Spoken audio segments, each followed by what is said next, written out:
Toronto Blue Jays fans are hoping for a comeback as the Jays take on the Seattle Mariners tonight.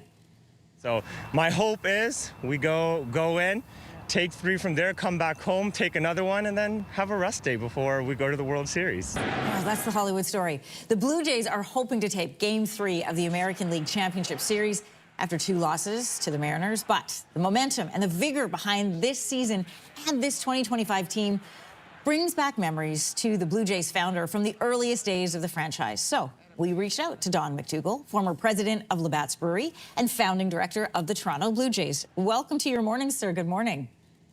Good morning. And how are you this morning? I am great. Hopeful, like most Jays fans. As the former Labatt's Brewery president, you founded this team back in 1976. What was the initial goal then? Well, initially we were, just trying to get baseball started in Toronto. It had already been well established in Montreal with the Expos. And there were, the initiative had been taken by Paul Godfrey, who was the chairman, Metro chairman, and Bill Davis, who was premier. They had made conforming the exhibition stadium to conform so we could get a team. And then the race was on, and we thought it was a good thing for Labatt's to be associated with.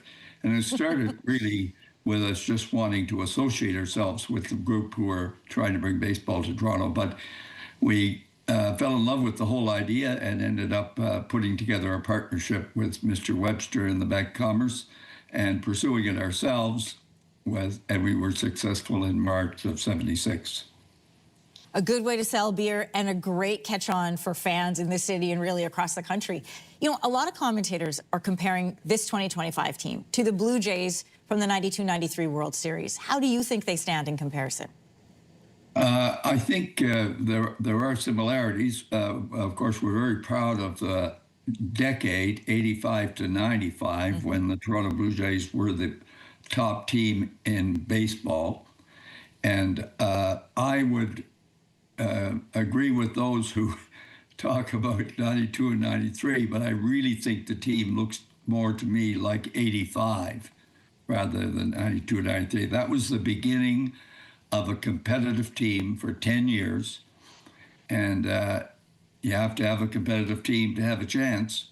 And if you have a competitive team every year, you're going to get your chances. And that's what happened then. We ended up 92 and 93 with, of course, the World Series.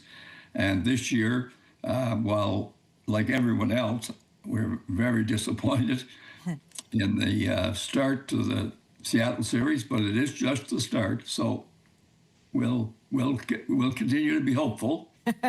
Tensions are high, but hopes are high too. Listen, as someone who was with the franchise from its infancy in '76, you've been a fan for 50 years. What are some of the key images in your mental scrapbook of memories? Well, I guess I'm obviously in business rather than sport, but the one thing that stuck with me over the years, and I was educated to this early on, is the culture that is established within an organization like the Blue Jays depends so much on the top. And I give much of the credit, even of the team today, back to Pat Gillick, Paul Beeston, and the team that they put together back then that carried us through the first 30, 40 years. And I think that culture continues. And if you compare, we came into the baseball business with Seattle, and if you compare the two over the last 50 years, there's no comparison. The Toronto franchise has been much more successful than Seattle. And I think it goes back to the leadership that was provided by the baseball organization primarily over time. You know, it's fun when you start looking back at the history of the Jays. And I found this fun fact. So the Jays initially were purchased for $7 million back in '76. My understanding is they're now worth $2.1 billion. But the total payroll for the 25 players who started with the team in '76 was $750,000. Yeah, it's really quite. You win a lot of trivia contests with that information.